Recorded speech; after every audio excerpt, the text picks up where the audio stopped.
धरती और आसमान की जंग के बाद अब बारी है उस मोर्चे की जहां सन्नाटा भी डर पैदा करता है। जी हां, हम बात कर रहे हैं समुद्र की, जहां जंगी जहाज, घातक मिसाइलें और पानी के नीचे छिपी पनडुब्बियां एक राष्ट्र की अदृश्य ताकत को दिखाती हैं। ईरान की नेवी स्ट्रेट ऑफ हॉर्मुज जैसे अहम क्षेत्र में पूरी तरह एक्टिव है।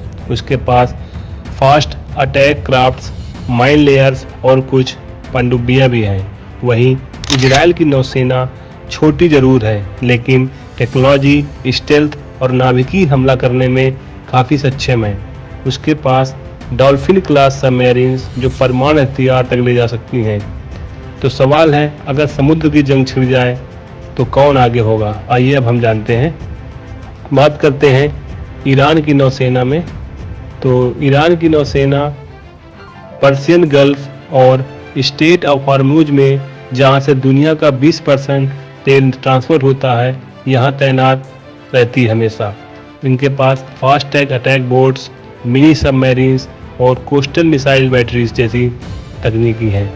इनकी घादिर क्लास पनडुब्बियां ये छोटी जरूर हैं, पर छिपकर वार करने में घातक मानी जाती हैं।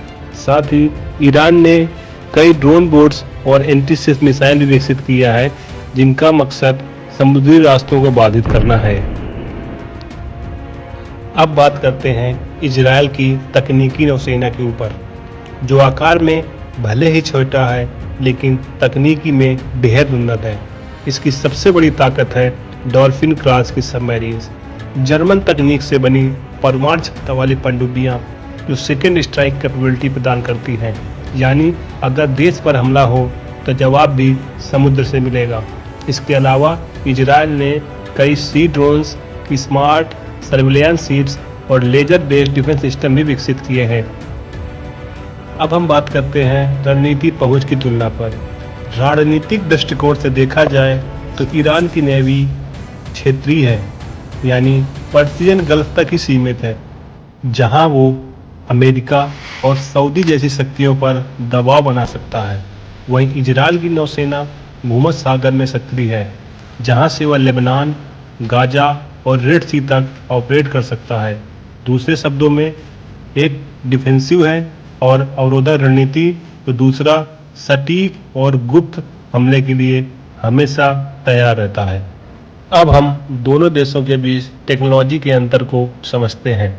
तकनीकी के स्तर पर फर्क और भी गहराता है। ईरान अब भी पारंपरिक सिस्टम पर निर्भर है, जबकि इजराइल की navy AI, long range missile और नेटवर्क इंटीग्रेटेड कमांड से जुड़ी है।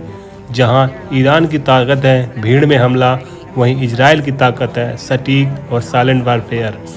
ईरान संख्या और रणनीति के बल पर खरा बनाता है, लेकिन इजराइल तकनीकी और चुपचाप मार करने की क्षमता के साथ आगे है। युद्ध हो या शांति हो, समुद्र में वही जीतेगा जिसके पास सटीकता, टेक्नोलॉजी और दुस्साहस होगा।